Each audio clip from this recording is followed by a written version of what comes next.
Bom dia, meus amigos, muito bom dia. Hoje é quarta-feira, dia 8 de outubro de 2025. Estamos iniciando mais um dia e cumprindo a nossa meta, nosso compromisso com a conversa fraterna. Hoje nós vamos ler, continuando o livro Palavras de Vida Eterna, da psicografia de Francisco Cândido Xavier pelo Espírito Emmanuel. Teremos aqui o capítulo de número 136, que tem como título Na Vitória Real. A mensagem de Jesus, registrada no Evangelho segundo João, capítulo 16, versículo 33. Tende bom ânimo, eu venci o mundo. Vamos ver o que Emmanuel nos fala sobre essa frase de Jesus, tão conhecida e tão expressiva, né? Tende bom ânimo, eu venci o mundo. É importante enumerar algumas das circunstâncias difíceis em que se encontrava Jesus quando asseverou perante os discípulos: tende bom ânimo, eu venci o mundo. Ele era alguém que na conceituação do mundo não passava de vencido vulgar. Bom dia, seu Geraldão, Dona Conceição, bom dia, Neide. Sabia-se no momento de entrar em amarga solidão. Confessava que fora incompreendido pelos homens aos quais se propusera servir. Não ignorava que os adversários lhe haviam assaltado a comunidade em formação através de um amigo invigilante. Dirigia-se aos companheiros anunciando que eles próprios seriam dispersos. Falava sem rebolsos da flagelação de que seria vítima. Via-se malquisto pela maioria, perseguido, traído. Não desconhecia que lhe envenenavam as intenções. Certificara-se de que as pessoas mais altamente colocadas eram as primeiras a examinar o melhor processo de confundi-lo. Percebera o ódio de que se tornara objeto, principalmente por parte daqueles que pretendiam assambarcar o nome de Deus a serviço dos interesses inferiores. Reconhecia-se a poucos passos da morte a que se inclinaria, condenado sem culpa. Entretanto, ele dizia: tende bom ânimo, eu venci o mundo. Quando te encontres em crise, lembra-te do Mestre. Subjugado seria o conquistador inesquecível. Batido, passaria a condição de senhor da vitória.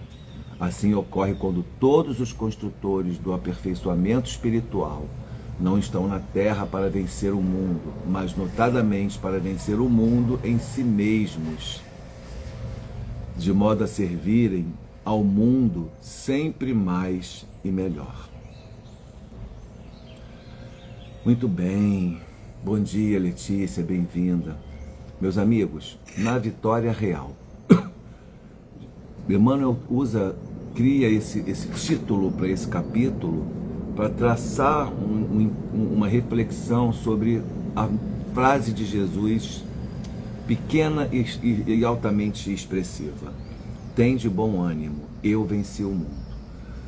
E aí Emmanuel vai destrinchando aqui o raciocínio dele, trazendo para nós a reflexão dele, deixando claro que as crises, os conflitos, os problemas existenciais, relacionais, interiores e exteriores estão completamente relacionados com o processo de caminhada, né? Ele dá o exemplo de Jesus e diz que Jesus viveu tantas coisas, percebeu tantas incoerências entre seus discípulos. Ele sabia que os discípulos iriam negá-lo na hora certa, na hora mais difícil. Ele sabia que um que estava entre eles ia permitir que aquilo tudo acontecesse, que era Judas. Ele sabia o tempo todo tudo o que ia acontecer com ele no Calvário, e ainda assim ele seguiu com ânimo. Por quê que ele seguiu com ânimo? Porque a vitória não é do corpo, não é da carne. A vitória é do Espírito. A batalha que a gente vive, ou as batalhas, as inúmeras batalhas que a gente vive no nosso dia a dia, elas só vão demonstrar para a gente se foram úteis se nós soubermos aproveitar toda a experiência que vivenciamos e a maneira como nós reagimos a esses estímulos, digamos assim, exteriores, é que vai definir o nosso grau de adiantamento, o nosso aproveitamento com aquela prova. Exemplo, se eu me rebelar, se eu me revoltar, se eu me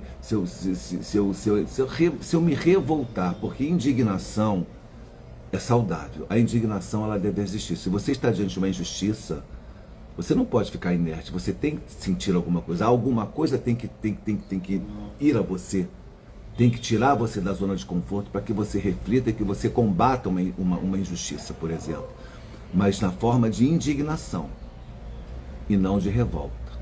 Existe uma diferença muito grande entre você se indignar e entre você se revoltar. Eu dou um exemplo, porque a reação é na proporção dos seus sentimentos, das suas emoções, daquilo que surge em você, e não do que está acontecendo lá fora. Quando a gente se indigna, a gente tem uma reação no patamar de reação, de reverberação. E quando a gente se revolta, a gente pode exacerbar. E a revolta, exacerbada ou não, vai trazer um mal dentro de mim que vai realmente me envenenar. Então, qual é a vitória real que Emmanuel está propondo que a gente reflita aqui? Ele dá o exemplo de Jesus. Jesus, olha, sabia-se no momento de entrar em amarga solidão. Confessava que fora incompreendido pelos homens aos quais se propusera servir. Ele não ignorava que os adversários lhe haviam assaltado a comunidade em informação através de um amigo invigilante. Quem é esse amigo? Judas. Dirigia-se aos companheiros anunciando que eles próprios seriam dispersos, que no momento do seu calvário, ninguém ficaria do lado dele. E o que aconteceu na realidade? Somente João, o evangelista, ficou ao lado de Jesus, caminhando até o final, amparando sua mãe. E Maria Madalena também. Mas os demais dispersaram naquele momento supremo, aquele momento grande, aquele momento triunfal de Jesus, que foi o seu Calvário.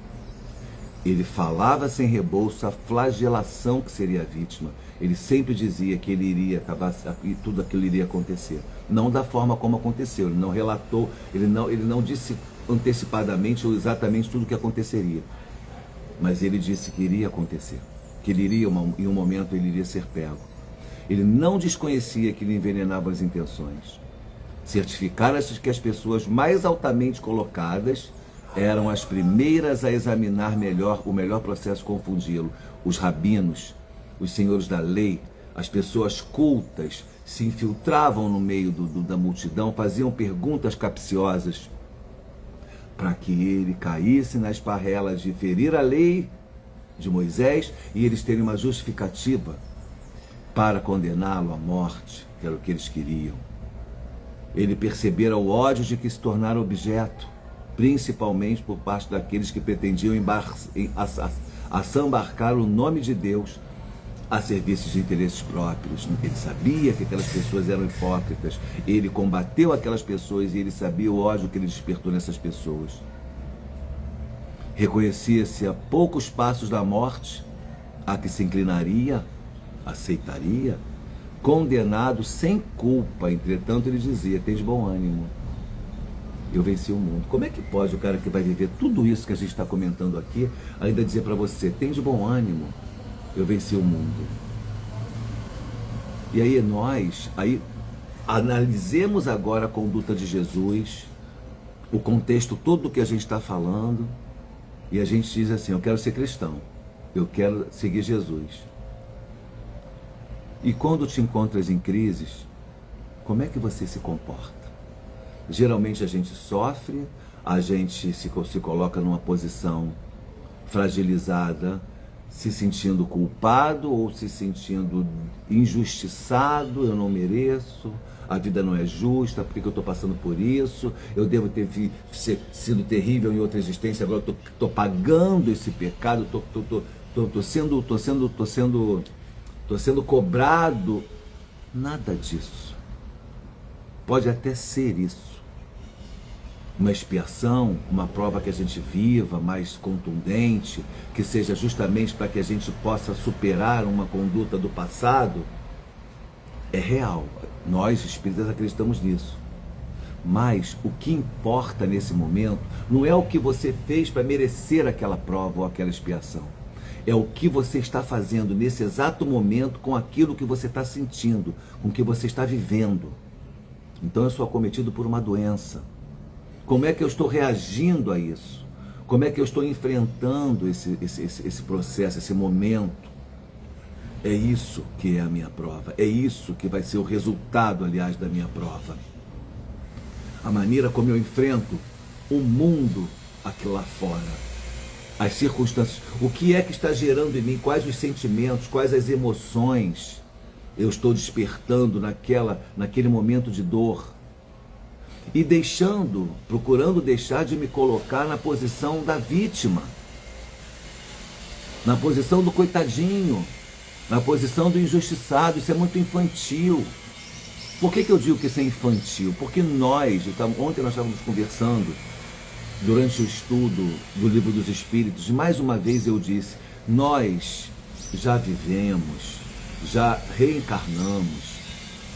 Segundo a literatura espírita, tá? Não sou eu que estou dizendo isso, eu não fiz pesquisas científicas para trazer esse dado.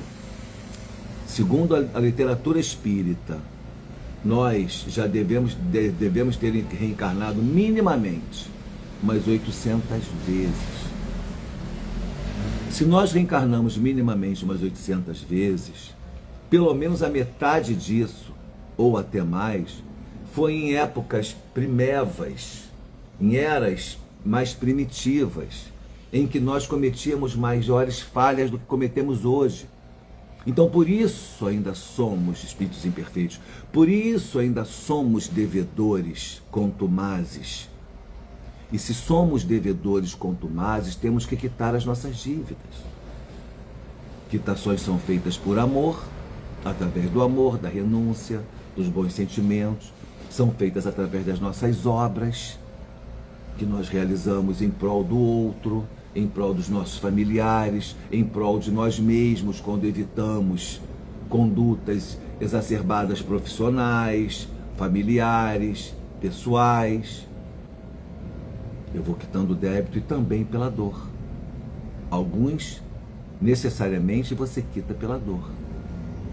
Então, se você está nesse processo reencarnatório, esse processo evolutivo, vivendo esse turbilhão de situações para que você possa expurgar, como é que você pode reclamar, maldizer a dor? Como é que eu posso reclamar, maldizer a dificuldade? Os percalços, as pedras, que são eles que estão sendo as oportunidades que eu tenho de quitar aquele débito ou aqueles débitos de épocas pretéritas, quando eu fui recalcitrante no erro, quando eu não vivia próximo da razão e da sublimidade, sim do egoísmo, do orgulho, da vaidade, da avareza. Como é que é a história do Ocidente no processo evolutivo da humanidade aqui, material? Navegações. Quem não estudou isso na escola, as grandes navegações, vai estudar as grandes navegações profundamente, que você vai ver o caos que foi o processo evolutivo ocidental. Quantas mortes, quantos genocídios ocorreram ao longo dos séculos para que as caravelas chegassem no continente americano do sul? Quanta coisa aconteceu, quantas guerras aqui no nosso continente, na nossa América do Sul, de conquistas. O único país na América do Sul que não teve tantas revoluções foi o nosso. Argentina, Peru, Bolívia, Chile, Paraguai, Uruguai, todos foram construídos em cima de dor, sofrimento, guerra. Nós temos essa dívida histórica no Brasil, a escravização dos nossos irmãos negros, o genocídio indígena dos povos originários. Você sabia que, segundo dados tirados do livro O Povo Brasileiro, de Darcy Ribeiro, não estou inventando dados, mais uma vez estou dando a fonte, no Brasil, nos idos de 1500, existiam no mínimo 6 milhões de povos, de pessoas originariamente residindo no Brasil, nas nossas terras. 6 milhões. 400, menos de 500 anos depois, a estatística é de que nós tenhamos hoje 1 milhão, aproximadamente. Madé está presente, trabalha com isso como repórter investigativa, olhando esse lado todo, pode me corrigir se eu estiver errado, mas ao que me parece, nós temos hoje 1 milhão aproximadamente. Eram mais de 3.000 etnias indígenas. Olha a riqueza, a diversidade cultural desse lugar que o português chegou, entre aspas, colonizou, trouxe a civilização, né? À custa de muita dor, à custa de sofrimento, à custa de um genocídio, literalmente. Eu tenho livros que dizem que o maior genocídio da humanidade, não querendo minimizar os demais, foi dos povos indígenas nas Américas. Não só a América do Sul, mas a América Central também e a América do Norte. Então, diante de uma circunstância como essa, de dados como esse que eu estou te dizendo, levando em consideração que nós temos uma responsabilidade histórica sobre tudo isso, enquanto humanidade, enquanto individuais que somos e eternos, ou seja, já estávamos naquela época reencarnando possivelmente aqui no Brasil, somos responsáveis de alguma forma direta ou indireta por tudo isso. Então estamos expurgando através das nossas dificuldades. Então como é que eu posso agora chegar aqui e reclamar da vida se eu sei que eu sou um devedor ainda? Eu não posso reclamar do meu credor, eu tenho que quitar meu débito. Mas aí Emmanuel me propõe fazer essa reflexão olhando o simbolismo incrível daquele que mudou o mundo, transformou o mundo em antes e depois dele. Olha o poder do cara. Jesus transformou o mundo em antes e depois. Nós temos um mundo ocidental antes de Cristo e um mundo ocidental depois de Cristo. Esse cara veio ao mundo para nos ensinar a amar.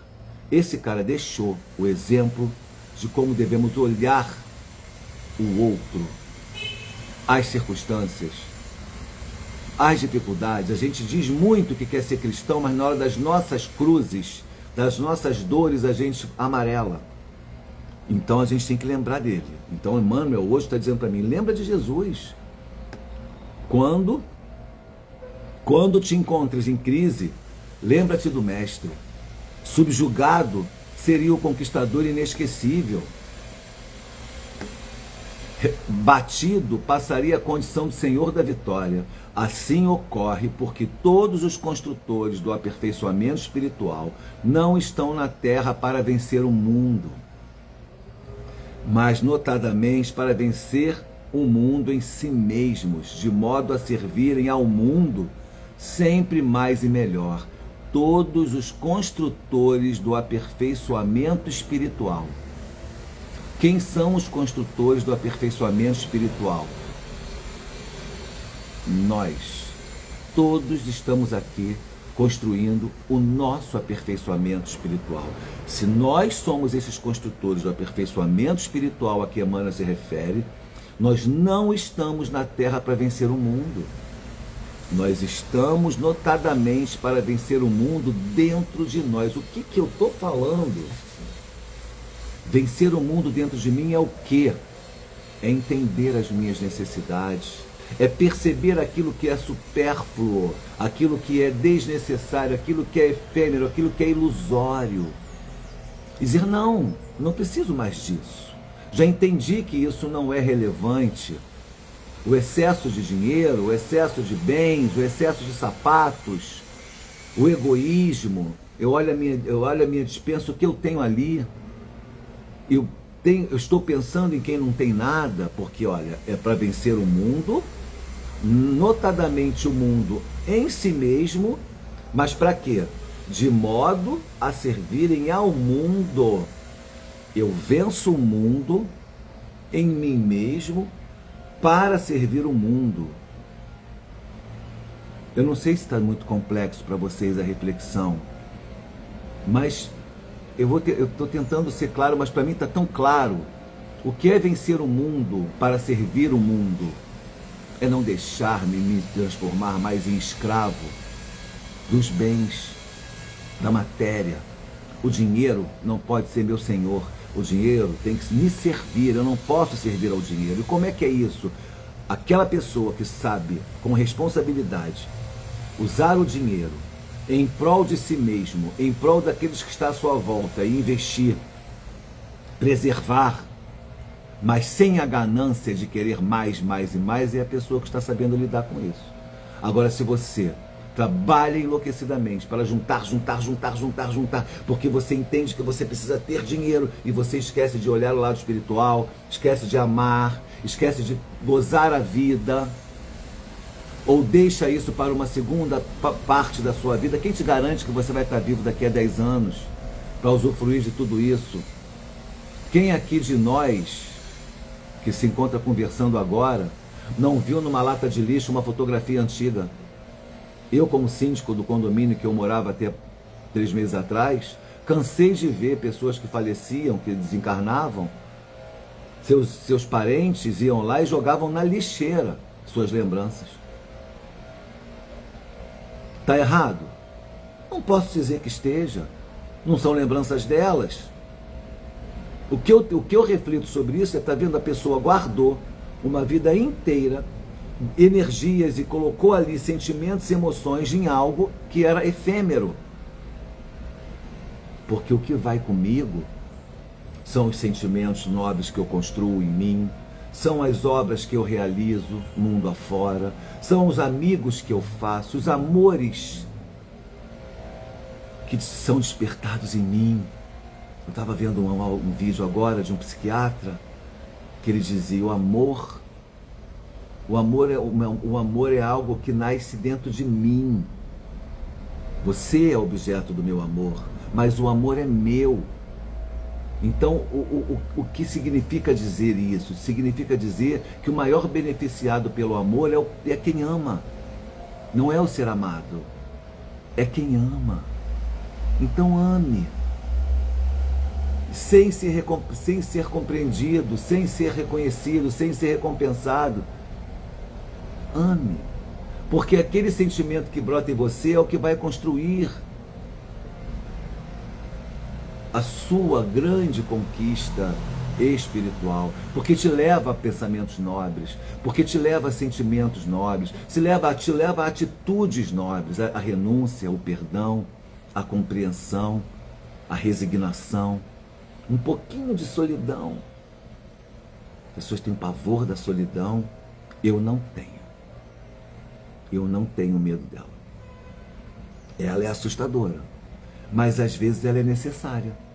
Porque se você não estiver sozinho em certos momentos para uma reflexão mais profunda de certos pontos, você não conseguiria chegar até onde você precisa. Então aquela solidão lhe permitiu o afastamento temporário do mundo para você refletir e voltar mais forte. Meus amigos, o título de hoje, para encerrar, é Na Vitória Real. A mensagem de Emmanuel, a palavra evangélica que inspira Emmanuel é: tem de bom ânimo, eu venci o mundo. São palavras ditas por Jesus, supostamente, eu acredito, estão registradas no Evangelho segundo João, capítulo 16, versículo 33. Tem de bom ânimo, eu venci o mundo.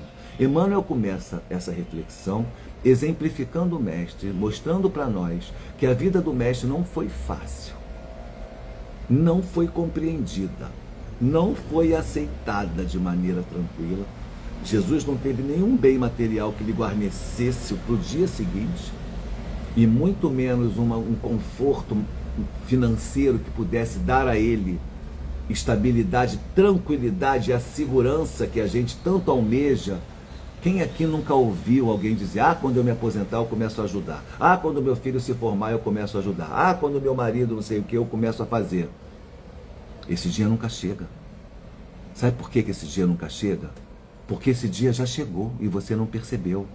Porque não é dar aquilo que vai tirar de você, é dar aquilo que está sobrando.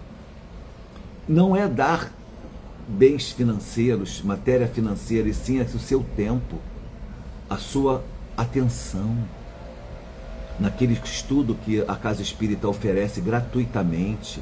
Ah, mas que você vai fazer um curso 8 horas da noite de uma quarta-feira, mas você não vai fazer outras coisas. O que você tem para fazer no dia desse curso? Aí, se você for observar, você tem um jantarzinho, você tem um cineminha, ou você tem um compromissozinho que você criou com seu maridinho, com seu amigo. Isso você não pode renunciar. Isso é importante, eu mereço esse momento. Pois é. Então você priorizou outras coisas, por isso que você não conseguiu arrumar o tempo naqueles dias, 8 horas da noite, para poder fazer aquele estudinho. 1 horinha só. Agora você não está relevando, você não está observando a produtividade daquele tempo. O que você vai ganhar com aquele compromisso que você inseriu na sua vida naquele horário? E o que você ganharia se você estivesse lá na Casa Espírita, na igreja, sei lá onde for, no curso, na escola de filosofia, fazendo aquele estudo necessário ao seu progresso, à sua reflexão? É isso. Aí o que vai demonstrar, o que vai lhe dar a oportunidade de entender a diferença entre uma coisa e outra e sopesar os valores e as consequências e também os recursos, é a sua maturidade espiritual. Se você está num âmbito de imaturidade, procurando só os prazeres, só o bem-estar, gente, a vida não é feita só de alegrias e felicidades. O mestre veio ao mundo e sofreu mais do que todos nós. Por que a gente acha que a gente tem que o tempo todo procurar? Eu não diria nem de uma maneira, não diria nem ter uma vida arraigada no hedonismo. Não é isso, não é hedonismo. A gente não consegue entender que a vida ela é impermanente. Então eu estou em momentos felizes, tem momentos tristes, tem momentos mais ou menos, eu tenho momentos que não estou sentindo nada. E está tudo bem. A comida que eu como todos os dias não tem que ser diariamente saborosíssima. Ela vai ter dia que vai estar um pouco mais sem graça, mas eu tenho que me alimentar, porque eu preciso almoçar, eu preciso jantar, eu preciso estar com o meu corpo saudável. Então vai ter dia que eu vou comer coisas que eu não gostaria. Ah, eu não gosto de inhame, mas eu tenho que comer inhame, eu vou comer um pouquinho de inhame porque faz bem para a minha saúde, eu vou comer o inhame. Não pelo sabor do inhame, o prazer que ele me dá, e sim pelas consequências daquilo no meu organismo. Isso é maturidade. Isso é maturidade. Então nem tudo na vida tem que ser só alegrias. E quando eu passar pelos momentos mais difíceis, eu preciso continuar feliz. Olha que loucura que eu estou falando, né? A pessoa ser feliz mesmo na tristeza. É isso. Senhor, obrigado por eu estar agora aqui podendo sentir essas emoções. Obrigado pelo meu algoz que me disse aquilo que os meus amigos não têm coragem de me dizer. Obrigado pela dor que eu tive que viver naquele momento ali, por aquela decepção, para eu entender que eu também sou um ser humano e que eu tenho que respeitar os sentimentos do outro. Como é que nasceu a responsabilidade emocional? Com a dor. Hoje nós só estudamos a responsabilidade emocional no século XXI.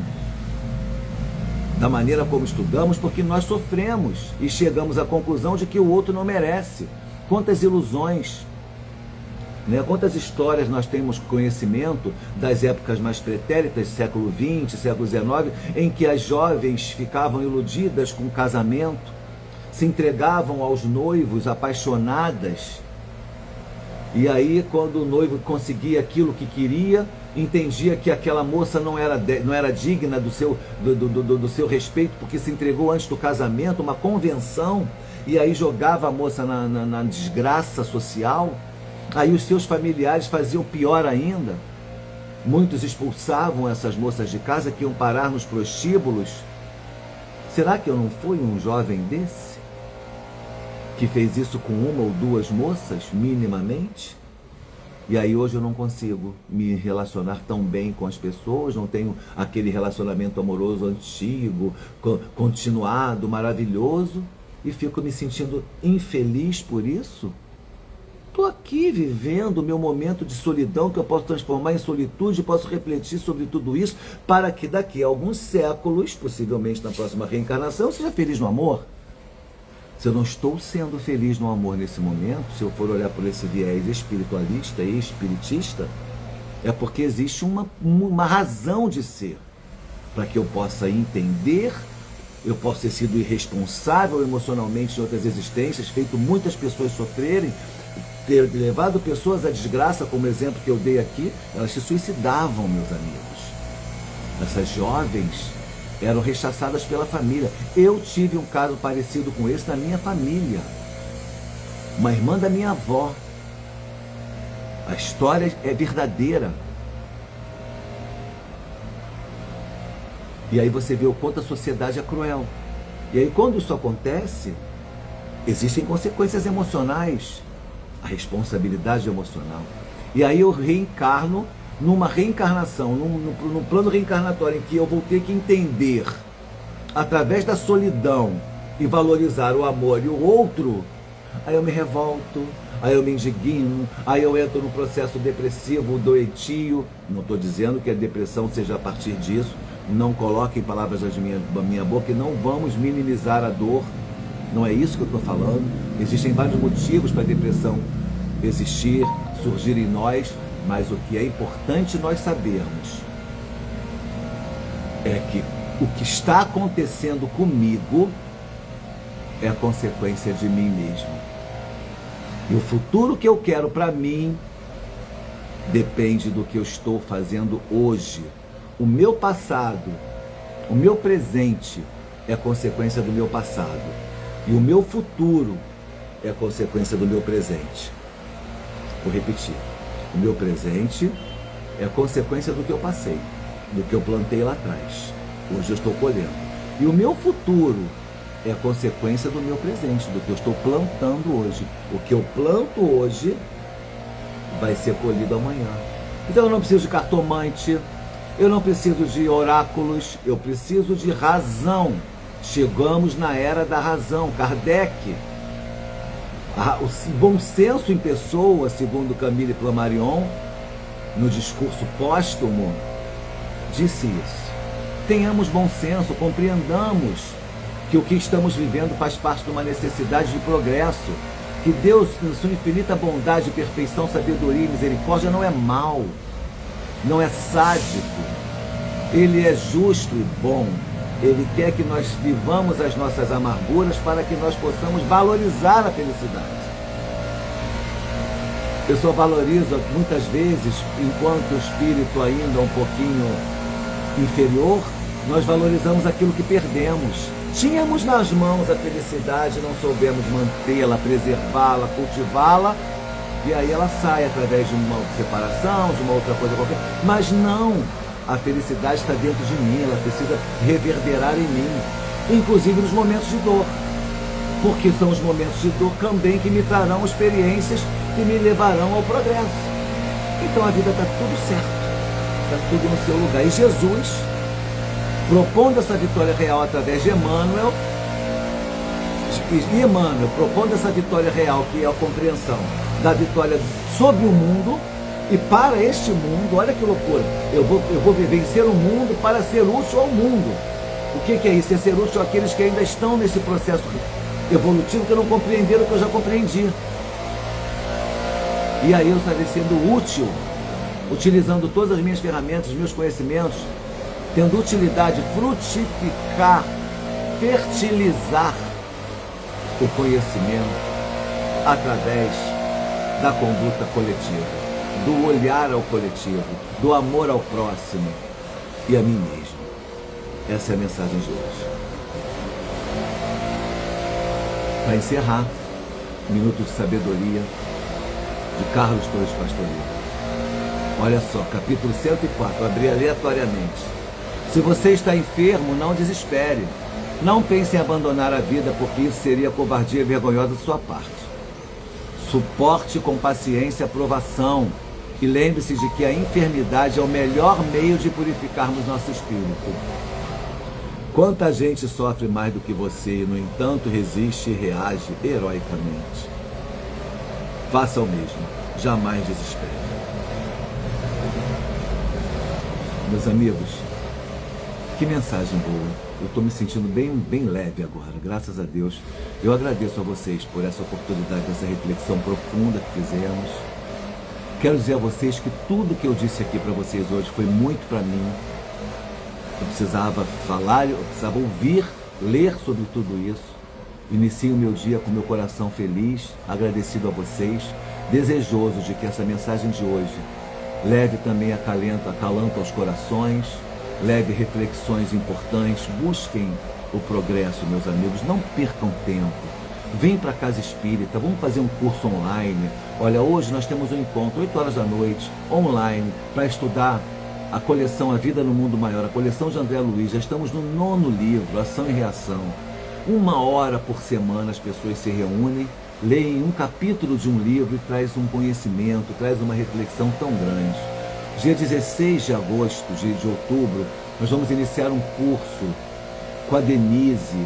A Denise ela é a autora do livro Leila e outras obras mais da Ivone Pereira. Já temos 31 pessoas inscritas nesse curso. Vai começar dia 16 de outubro, de 5 às 6h30, aqui na nossa casa ou virtualmente, se você preferir. 1h30 nós estaremos juntos com a Denise conversando sobre a vida e a obra de Ivone Pereira, uma das maiores médiuns do mundo, conhecendo seus dramas, conhecendo seus pecados, descobrindo que Ivone não teve privilégio nenhum na vida. Enquanto Ivone, ela não teve privilégio nenhum, ela viveu solitária, ela não teve amor, ela teve que se dedicar, fazer essa grande reencarnação dela para realizar essas obras e progredir e crescer, e assim ela fez. A gente reclama, morava no subúrbio carioca, sabia que a Ivone vem, se eu não me engano, da Abolição, um bairro do subúrbio, de classe média baixa, e foi feliz, e entendendo as consequências da vida, progrediu. Então, lembrem-se disso, nós temos esse curso, nós temos o estudo sistematizado, nós temos essa conversa fraterna, nós temos reunião pública toda quinta-feira, nós temos estudo do Evangelho do Livro dos Espíritos toda terça-feira. Olha quantas oportunidades você tem de vir estudar meia hora, 1 hora do seu dia, 1 vez, 2 vezes na semana. Não é possível que você não consiga inserir na sua grade, na sua agenda, para que você possa valorizar o seu processo evolutivo. Pensa nisso. Se não pode vir aqui, vá em outra casa espírita, vá a uma igreja, a um lugar, vá a um instituto que tenha conhecimento, aprimore-se. Eu vou começar mais um curso na minha vida, um curso de inglês intensivo. Não podemos parar de pensar, não podemos parar de refletir, não podemos parar de raciocinar. E o Espiritismo nos traz essa perspectiva para o progresso. Venha conosco, não fique paralisado. A vida é um flash. Eu desejo a todos um ótimo dia, muita paz, muita luz, muito amor, muita reflexão e muita produtividade espiritual para todos nós. Fiquem com Deus. Até a próxima. Paz e bem.